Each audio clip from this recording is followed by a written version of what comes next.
Assalamualaikum warahmatullahi wabarakatuh dulur. Berjumpa lagi bersama sahabat Teknik Desa dulur.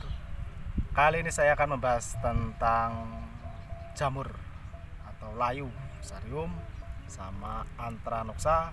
Sekalian saya akan membahas kali ini saya akan membahas banyak lur. Sekalian membahas tentang gulma atau rumput ini lur. Ini juga bahaya untuk tanaman. Biasanya disepelekan para petani-petani, tapi lur jangan salah. Ini penyebarannya untuk penyakit semakin cepat. Cepat sekali nih kalau lewat rumput ini lur. Kalau penyakit-penyakit itu, dia lewat ini cepat sekali. Saya akan membahas tentang ini lur sekarang. Layu fusarium atau Anthranoxa, itu saya akan membahas ini semua, tentunya tentang jamur-jamur yang membahayakan tentang tanaman kita lur. Ini masa-masa rawan terhadap jamur lur. Nah, jamur itu bisa dikendalikan, sebenarnya bisa dikendalikan tanpa menggunakan fungisida. Jelas lur? Tanpa menggunakan fungisida. Fungisida tetap pakai lur, jangan ditinggalkan. Tapi jangan 100% hanya terfokus dengan fungisida. Ini kok layu fusarium. Saya semprot dengan ini. Toko itu pasti menyarankan sendiri. Semprot dengan ini Mas. Saya belajar itu sudah bertahun-tahun lur. Dan hasilnya pun kalau layu tetap layu. Kalau sudah layu saya akan cabut lur. Saya akan buang yang jauh. Saya akan jauhkan dari tanaman saya supaya tidak terjangkit virus lagi lur. Itu karena bahaya. Kalau Anda cabut, nah, ini seumpama ini yang kena lur.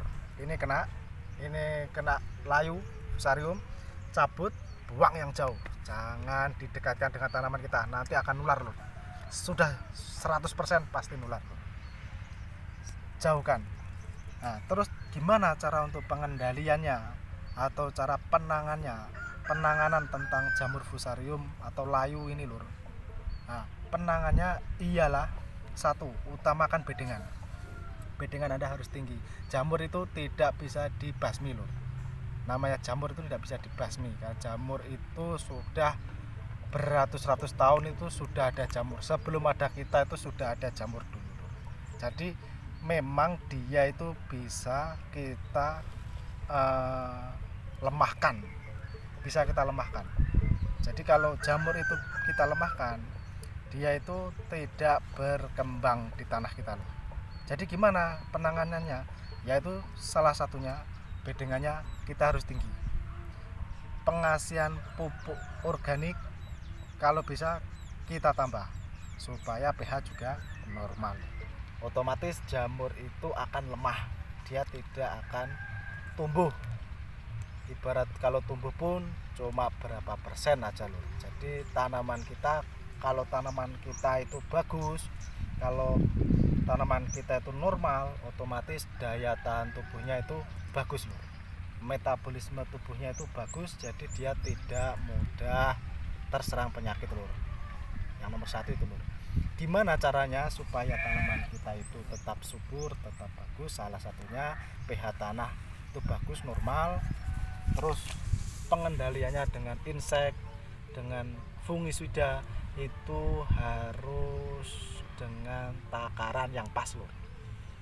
Kalau takaran ada di video-video saya yang sebelumnya itu banyak. Nah, itu bisa dilihat dari situ juga. Tapi yang jelas kalau jamur itu intinya pH tanah harus normal, tinggi bedengan harus tinggi. Dia itu tidak bisa berkembang kalau dia itu tidak lembab. Kalau dia lembab pasti jamur itu akan berkembang lur. Seperti halnya panu lur. Panu itu di badan kita, kalau badan kita itu lembab, otomatis jamur itu akan cepat menyebar lur. Tidak jauh bedanya dengan tanaman. Tanaman juga sama. Semakin lembab jamur semakin banyak. Itu aja intinya lur.